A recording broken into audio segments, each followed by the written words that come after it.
Sir സാധാരണ ഈ എം.എൽ.എമാർ മന്ത്രിമാരെന്നൊക്കെ പറയുമ്പോൾ നമ്മൾ ചിന്തിക്കുന്ന അവർ വലിയ ആർഭാടമായിട്ടുള്ള നല്ലൊരു ജീവിതം, സ്വാഭാവികമായിട്ടും നല്ല കെട്ടിടവും നല്ല പറയാം സാമ്പത്തികമായിട്ട് കുറേ ഭദ്രതയിലേക്ക് എത്തും. കാരണം 5 വർഷത്തെ അവരുടെ ഭരണമൊക്കെ ആണല്ലോ. ഞാൻ ഇന്ന് മലയാള മനോരമയിൽ ഒരു വാർത്ത കണ്ടു. ഈ C.C. മുകുന്ദൻ എന്ന് പറഞ്ഞ എം.എൽ.എ ഉണ്ട്. C.C. മുകുന്ദൻ തൃശ്ശൂർ നാട്ടിക മണ്ഡലത്തിലെ എം.എൽ.എ ആണ് C.C. മുകുന്ദൻ. അദ്ദേഹം വീടിനുള്ളിൽ തെന്നി വീണ് കാൽമുട്ടിന് പരിക്കേറ്റു. ഇപ്പോൾ വിശ്രമത്തിലാണ്. വീടിനുള്ളിൽ തെന്നി വീഴാനുള്ള കാരണം ഈ മേൽക്കൂര ചോർന്നൊലിച്ചതാണ് ഇത്തരത്തിൽ തെന്നി വീഴാനുള്ള കാരണം. VS-നെ കണ്ട് തിരികെ എത്തുമ്പോഴാണ് ഈ ഒരു അപകടമുണ്ടായത്. CPI-യുടെ സ്ഥാനാർത്ഥിയായിട്ട് ജയിച്ച എം.എൽ.എ ആണ്. എന്താണ് സാർ? അത് വീട്ടിനുള്ളിൽ തെന്നി വീഴുക അത് വലിയ കൊട്ടാരമായാലും അത് സംഭവിക്കും. പക്ഷേ ഇവിടെ C.C. മുകുന്ദൻ MLA ചോർന്നൊലിക്കുന്ന തൻ്റെ വീട്ടിൽ തെന്നി വീഴുകയാണ് ഉണ്ടായത്. അപ്പം ഞാനും അത് അതിശയിച്ചാണ് അത് വാർത്ത. സാധാരണ ഇവിടുത്തെയൊക്കെ MLA-മാർ 5 വർഷം കൊണ്ട് അവർ ഇരിക്കുകയാണെങ്കിൽ നല്ല പരിതസ്ഥിതിയിലെത്തും. MLA എന്നല്ല, പഞ്ചായത്ത് മെമ്പർ ആണെങ്കിൽ പോലും, പിന്നെ ലോക്കൽ കമ്മിറ്റി സെക്രട്ടറി ആയാൽ പോലും കുറഞ്ഞതൊരു ഇന്നോവ കാറിലാണ് സഞ്ചരിക്കുന്നത്. ഇത് പക്ഷെ വേറൊരു കാര്യം കൂടെ നോക്കണം, ഇത് CPI-യുടെ MLA ആണ്. അതുകൊണ്ട് തന്നെയാണ് മനോരമ അത് അത്തരത്തിലുള്ള ഒരു പ്രാധാന്യത്തോടുകൂടി അവസാന പേജിൽ 2 കോളം വാർത്തയായിട്ടും ചിത്രം സഹിതമാണ് കൊടുത്തിരിക്കുന്നത്. CPI MLA. അതിൻ്റെ CPI MLA-ക്ക് മാത്രമേ കാലുള്ളൂ എന്ന് ചോദിക്കാം. അല്ല, CPI-ക്കാർക്ക് മാത്രമാണ് ഈ ഒരു ലാളിത്യമുള്ളൂ. അല്ല, എല്ലാവരും പാർട്ടിക്ക് വേണ്ടി ജീവിച്ചു, അനധികൃതമായി ഒന്നും ഉണ്ടാക്കിയിട്ടില്ല. അവർ ജീവിക്കുന്നുണ്ട് അതിനകത്തൂടെ. പാർട്ടിയിലൂടെ മുഴുവൻ സമയം നിൽക്കുന്നവർ അതിൽ നിന്ന് കിട്ടുന്ന വരുമാനം ഉപയോഗിച്ച് MLA ആകുമ്പോൾ അതിൻ്റെ ശമ്പളം, അലവൻസ്, പിന്നെ ഇങ്ങനെയൊക്കെയുള്ള കാര്യങ്ങൾ തന്നെ പറയുന്നുണ്ട്. ഒരു കാറ് ഞാൻ എടുത്തു, അതാണ് എനിക്ക് ഈ വീട് പുതുക്കി പണിയാൻ പറ്റാത്തത് എന്നുള്ളത് അദ്ദേഹം പറയുന്നു. അപ്പോൾ കാർ എടുത്തു പോയി, അതുകൊണ്ടാണ് എൻ്റെ വീട് പുതുക്കി പണിയാൻ പറ്റാത്തത്. പക്ഷെ അത്രയ്ക്ക് ഒരു സാധാരണ മനുഷ്യരെക്കാളും യഥാർത്ഥ നേതാവ് എന്നൊക്കെ പറയുന്നത് ഇത് തന്നെയാണ് നമ്മൾ ഒരു ഭാഗത്ത് നിന്ന് ചിന്തിക്കുമ്പോൾ. CPI-ക്കാരെല്ലാം പൊതുവെ വലിയ ആർഭാടവും ബഹളവും ഒന്നും ഇല്ലാത്തവരാണ്. നമ്മളിപ്പോൾ പന്നിയൻ രവീന്ദ്രൻ ഇപ്പോഴും തിരുവനന്തപുരത്തെ നഗരവീഥികളിലൂടെ ഇങ്ങനെ നടന്നു പോകുന്ന കാണാം വൈകുന്നേരങ്ങളിൽ ഒക്കെ. CPM-ന്റെ ആരെങ്കിലും അങ്ങനെ പോകുന്നുണ്ടോ എന്ന് നോക്കിക്കൊള്ളുക. നമ്മുടെ മേയർ പോലും അങ്ങനെ പോകത്തില്ല. പന്നിയൻ രവീന്ദ്രൻ CPI-യുടെ സംസ്ഥാന സെക്രട്ടറി ആയിരുന്നു. ആ കാലത്താണ് പിന്നെ പിണറായി വിജയൻ CPM-ന്റെ സംസ്ഥാന സെക്രട്ടറി ആയിട്ടിരിക്കുന്നത്.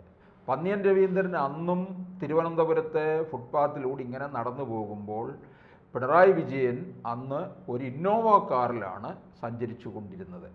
അതുപോലെ CPI-ക്കാരുടെ ഓരോരുത്തരുടെയും കാര്യം എടുത്തു പറഞ്ഞാലും PK വാസുദേവൻ നായർ ഈ മുഖ്യമന്ത്രി സ്ഥാനം ഒഴിഞ്ഞതിന് ശേഷം അദ്ദേഹം തമ്പാനൂര് എന്ന് KSRTC ബസ്സിൽ കയറിയാണ് പെരുമ്പാവൂരിലേക്ക് പോയത്.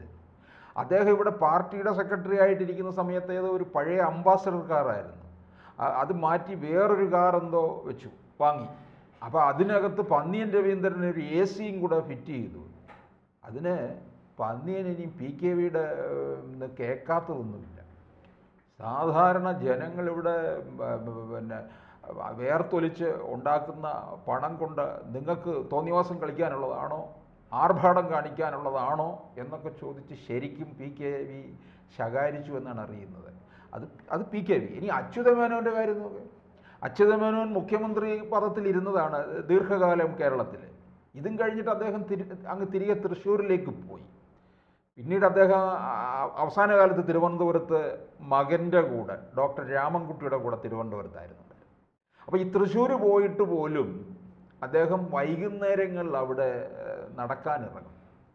തേക്കിൻകാട് മൈതാനത്തൊക്കെ വന്നിരിക്കും. തേക്കിൻകാട് മൈതാനം എന്ന് പറഞ്ഞാൽ അങ്ങനെ ആ തൃശ്ശൂർ റൗണ്ടാണ്. തൃശ്ശൂർ റൗണ്ട് എന്നാണ് അറിയപ്പെടുന്നത്. വൈകുന്നേരമൊക്കെ വലിയ ജനത്തിരക്കുണ്ടാവും. ആൾക്കാരവിടെ വന്നിരിക്കും, വർത്തമാനം പറയാനും രാവിലെ നടത്തക്കാരും ഒക്കെ ഉണ്ടാകും. അതിനുവേണ്ടിയുള്ള ഒരു സ്പേസ് തന്നെ മാറിയിട്ടുണ്ട് തൃശ്ശൂർ പൂരം നടക്കുന്ന ആ സ്പേസ്.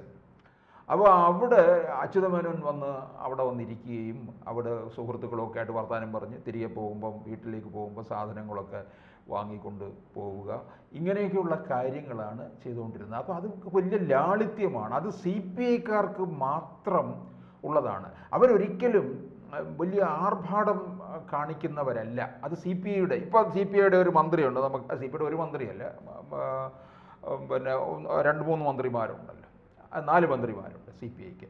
LDF-ലെ പ്രധാന ഘടകകക്ഷിയാണ് CPI എന്ന് പറയുന്നത്.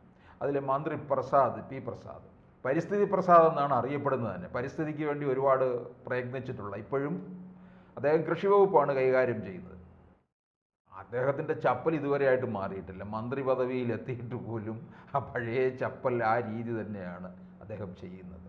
അതുപോലെ തന്നെ 2016 കൃഷിമന്ത്രിയായിരുന്ന സുനിൽകുമാറും ഇതുപോലെ തൃശ്ശൂരൊക്കെ ചെന്ന് കഴിഞ്ഞാൽ അദ്ദേഹത്തിൻ്റെ കൃഷി സ്ഥലത്തൊക്കെ പണിയെടുക്കുകയൊക്കെ ചെയ്തു.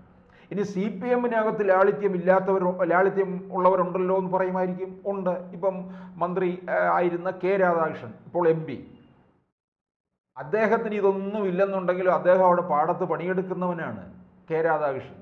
അതുകൊണ്ടാണ് K. രാധാകൃഷ്ണൻ മത്സരിച്ചപ്പോൾ പോലും അദ്ദേഹത്തിന് 40,000-ലധികം വോട്ടിൻ്റെ ഭൂരിപക്ഷം കിട്ടിയത്. ഇവിടെ ഇദ്ദേഹത്തിന് ഈ മുകുന്ദൻ, അദ്ദേഹം തൃശ്ശൂർ ജില്ലയിലെ നാട്ടിക നിയമസഭാ മണ്ഡലത്തിൽ നിന്നാണ് കോൺഗ്രസ് സ്ഥാനാർത്ഥി ഏതാണ്ട് 21,000-ലധികം വോട്ടിൻ്റെ ഭൂരിപക്ഷത്തിലാണ് പിന്നെ പരാജയപ്പെടുത്തിയത്. ഇദ്ദേഹത്തിന് 21,000-ലധികം വോട്ടിൻ്റെ ഭൂരിപക്ഷം ഉണ്ടായിരുന്നു എന്നുള്ളതാണ്. അപ്പോൾ CPI-ക്ക് ഇങ്ങനെ ചില മണ്ഡലങ്ങളിൽ വളരെ വലിയ സ്വാധീനമുണ്ട്. തൃശ്ശൂർ ജില്ലയിൽ CPI-ക്ക് വലിയ സ്വാധീനമുണ്ട്. പിന്നെ K. രാജൻ ജയിച്ചിരിക്കുന്ന തൃശ്ശൂർ മണ്ഡലത്തിൽ നിന്നാണ്. VS സുനിൽകുമാർ 2024 ലോക്സഭാ തെരഞ്ഞെടുപ്പിൽ അവിടെ CPI-യുടെ സ്ഥാനാർത്ഥിയായിരുന്നു. CPI-ക്ക് 4 കൊടുത്തിരിക്കുന്നത്.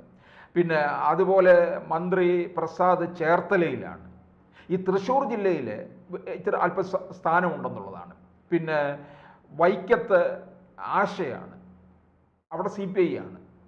ചില ഇടങ്ങളിൽ CPI-ക്ക്, പുനലൂരിൽ CPI-യുടെ കേന്ദ്രങ്ങളാണ്. കേരളത്തിൽ ഈ CPI മുഴുവൻ ഇങ്ങനെ ആയിപ്പോയത് CPM-ൻ്റെ തണലിൽ നിന്നാണ് അവർക്കിങ്ങനെ വളരാൻ കഴിയാതായിപ്പോയത്. വലിയ വൃക്ഷത്തിൻ്റെ ചുവട്ടിൽ ചെറിയ ചെടികളൊക്കെ നിന്നാൽ വളരത്തില്ല, അതിൻ്റെ വളർച്ച മുരടിച്ചു പോകും. മറ്റേത് വളരാൻ അനുവദിക്കത്തില്ല, ഇതിൻ്റെ ശിഖരങ്ങളൊന്നും അങ്ങോട്ട് പൊങ്ങാൻ അനുവദിക്കത്തില്ല, മറ്റോനിങ്ങനെ നിൽക്കുകയല്ലേ. ആ അവസ്ഥയാണ് CPI-ക്ക്. CPI ഇങ്ങനെ താഴോട്ട് പോവുക. CPM-ന് അധോഗതിയിലേക്ക് പോകുമ്പോൾ CPI-യും അതേ അധോഗതിയിലേക്കാണ് പോകുന്നത്. ദേശീയ തലത്തിലൊക്കെ എന്ത് ശക്തമായിരുന്നറിയാമോ? ഡാംഗെ പോലുള്ള ഒരാൾ വിരൽ ചൂണ്ടിക്കഴിഞ്ഞാൽ ബോംബെ പോലുള്ള പട്ടണം നിശ്ചലമാകുമായിരുന്നു. അങ്ങനെയുള്ള CPI ഒരു ഗതിയുമില്ലാത്ത അവസ്ഥയിലേക്ക് പോലും പോയിരിക്കുകയാണെന്നുള്ളതാണ്. അത് CPM-ൻ്റെ കൂടെ നിന്നിട്ടുള്ളതാണ്. പക്ഷെ പ്രഗത്ഭന്മാർ അത്രയും ഉണ്ടായിട്ടുള്ളത് CPI-യിലാണ്. M. ഗോവിന്ദൻ നായർ, PK വാസുദേവൻ നായർ, ഇങ്ങനെ നീണ്ട ഒരു നിര തന്നെയാണ്. അവർ രാഷ്ട്രീയ രംഗത്തായാലും ജീവിതത്തിലെ പിന്നെ ലാളിത്യമുള്ളവരായാലും ബൗദ്ധിക രംഗത്തായാലും CPI-ക്കാരാണ് എപ്പോഴും മുമ്പന്മാരായിട്ട് നിന്നുള്ള. അവർക്ക് ധനപരമായിട്ട് അവർ പിന്നിലാണെന്നേ ഉള്ളൂ, മനുഷ്യത്വപരമായിട്ട് അവർ മുമ്പിലുമാണ് നിൽക്കുന്നത്.